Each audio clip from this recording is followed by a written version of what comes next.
తెలంగాణ అసెంబ్లీలో BJP MLA Venkataramana Reddy మాట్లాడుతున్నారు. Live అరుషిత తో సహా చెప్పగలుగుతా అని చెప్తున్నాం. ఇది మంచి పద్ధతి కాదు అధికారులకు అని చెప్తున్నాం. ఎడ్యుకేషన్ డిపార్ట్మెంట్ని అడిగితే 86 క్వశ్చన్స్ ఇచ్చినటువంటి అన్ని డిపార్ట్మెంట్లు ఏదో ఒక రకమైన సమాధానము 6 జే ప్రకారంగా ఇస్తే 6(1) ప్రకారంగా ఇస్తే 2 జే ప్రకారంగా లేదని చెప్పి ఇప్పటివరకు ఎడ్యుకేషన్ డిపార్ట్మెంటు ఇప్పటివరకు ఇవ్వలేదు. ఇది ఎమ్మెల్యేకు ప్రభుత్వం ద్వారా వస్తున్నటువంటి అధికారులు ఇస్తున్నటువంటి మర్యాద అని చెప్తున్నాం. ఇన్ఛార్జ్ మినిస్టర్లు ఇవల్ల అక్కడ ఓడిపోయిన వారి ద్వారా అక్కడ పార్టీ పరంగా మీరు ప్రొసీడింగ్లు ఇస్తా ఉంటే మీ వాళ్ళు పోయి అక్కడ కొబ్బరికాయలు కొడతా ఉంటే ఇక్కడ ఉన్నటువంటి గెలిచిన ఎమ్మెల్యేలు ఏం చేయాలనేది ప్రజలు గమనిస్తారు. కాబట్టి ఈ శాసనసభ ద్వారా చెప్తున్నాం.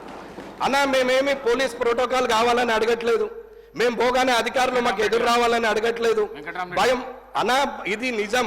0 అవర్లో మాట్లాడకపోతే నేను మాట్లాడేది ఒక్కటన్నా అధ్యక్ష, ఒకటే మాట నేను మాట్లాడేది నిజం. నేను మాట్లాడాలనుకుంటే ఈ శాసనసభలో ఇప్పటి వరకు ఇది 4వ సారి నడుస్తున్నటువంటి ఈ సమయంలో నేను ఏ రోజు మితిమీరి మాట్లాడలేదు, ముందుకొచ్చి మాట్లాడలేదు, అరిచి గోలబెట్టి మైక్ తీసుకోలేదు, బెదిరిస్తే అడ్జస్ట్ అయిపోయి మీరు మళ్ళీ నాకు అవకాశం ఇచ్చే అవకాశాన్ని నేను తీసుకోలేదు, నేను ఎక్కడా బెదిరించలేదు.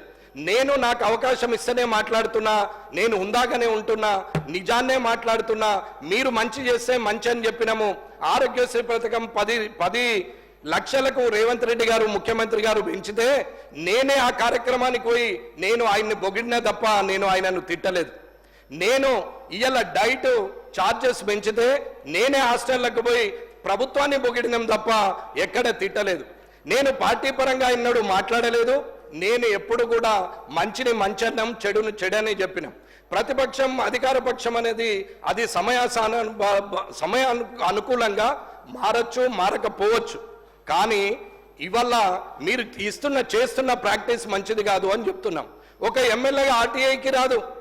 ఒక ఎమ్మెల్యేకి ఆర్టీఐ ఇన్ఫర్మేషన్ సరిగా లేనప్పుడు ప్రభుత్వం ఏం పని చేస్తుంది?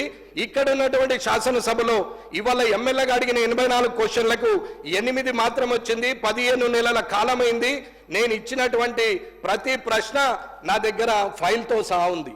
ఏ రోజు ఎప్పుడు ఇచ్చినామనేది. ఏదో ప్రజలకు సమాచారం ఇవ్వడానికి ప్రయత్నిస్తున్నాం తప్ప పర్సనల్ ఎజెండాగా ఎక్కడ మాట్లాడలేదు. టీజీఐఐసిది మాట్లాడిన రోజు ఆ రోజు కూడా ఆ ప్రశ్నకు సమాధానము ఇండస్ట్రీస్ మినిస్టర్ గారు మాట్లాడుతూ మేము కాన్స్టిట్యూషన్ చేస్తున్నాము అని చెప్పారు. ఇప్పటి వరకు దాని సమాధానం కూడా రాలేదు.